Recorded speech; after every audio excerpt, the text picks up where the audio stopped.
Luke 21, and we're going to pick it up at verse 12. That's why your family avoids you so much. Yes, sir. Unless you do like Jeremiah said he tried to do, keep his mouth shut.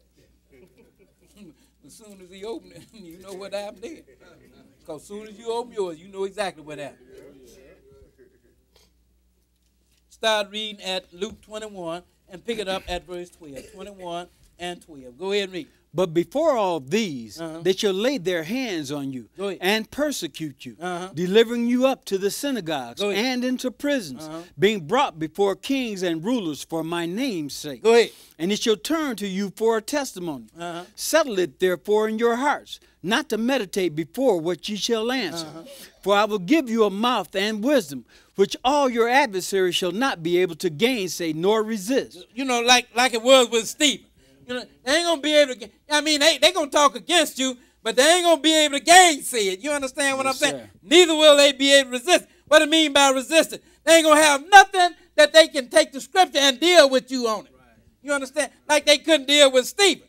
So, I mean, they going to say all kind of stuff against you, but when you really got this word, they can't resist it. They can't come with nothing, no kind of scripture to resist what you are saying, because you bringing it right out of the book. You know, you telling them that Jesus didn't die on Good Friday and rise Easter Sunday morning like they said. Oh, yes, he did. Read it to me out of the Bible. Because Jesus said he's going to be in the grave 3 days, 3 nights, right? Yes, and you sir. can't get that from Sunday, from Good Friday to Easter Sunday morning, can you? Yes, sir. That's what it means by they won't be able to resist you or gainsay. Because you got scripture for what you're saying, and it is totally contrary to what they're saying. But they won't be able to resist you. Go ahead and read on. Verse 16. Go ahead. And you shall be betrayed both by parents and brethren. And you will even be betrayed by parents and even by brothers. Go ahead and read. And kinsfolks and friends, and some of you shall they cause to be put to death. Go ahead. And you shall be hated of all men for my name's sake. And there shall not an hair of your head perish. Go ahead. In your patience possess ye your souls. And he's saying your patience. You just be patient and continue to do what you're supposed to do. Let's go to Matthew 24, and we're going to pick it up at verse 3. Matthew 24 and verse 3. And everybody knows it is very clear that this is end time stuff that we're reading about here. Matthew 24, and we'll begin at verse 3. 24 and 3. 24 and 3.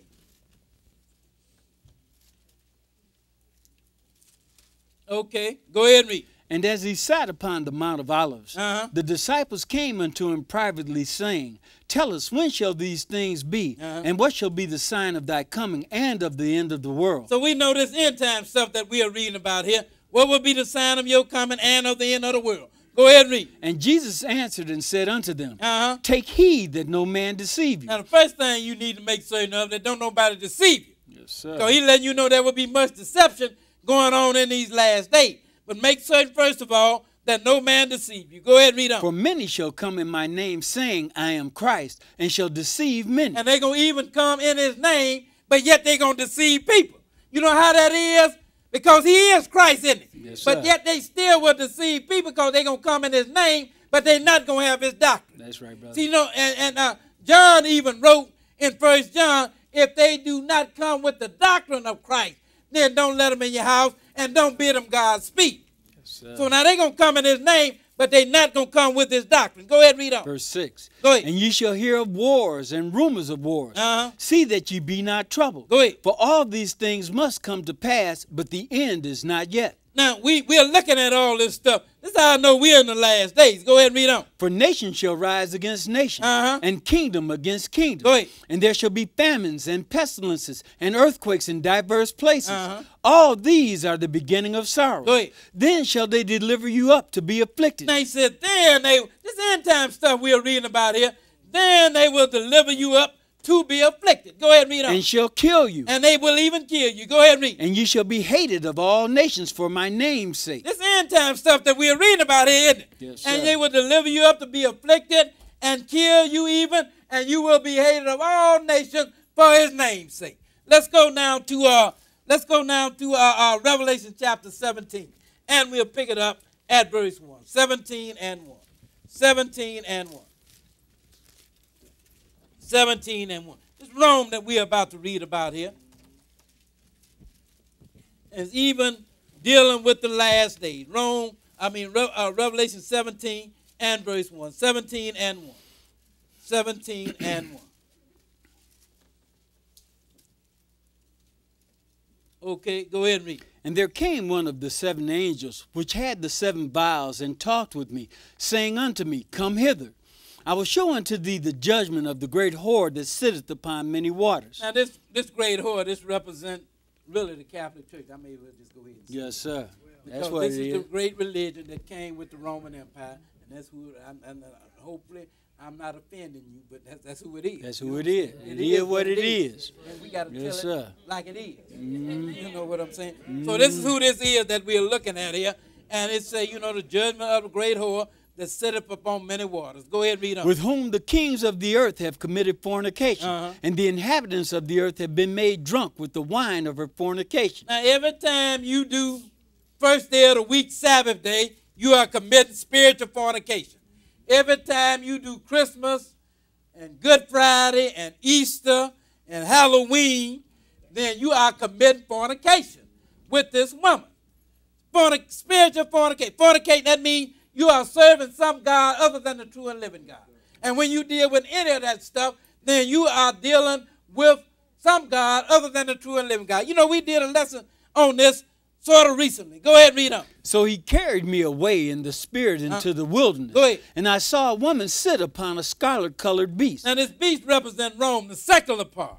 And this woman represents the religious part of Rome, which is the Catholic Church. Go ahead and read on. Full of names of blasphemy, having 7 heads and 10 horns. Go ahead.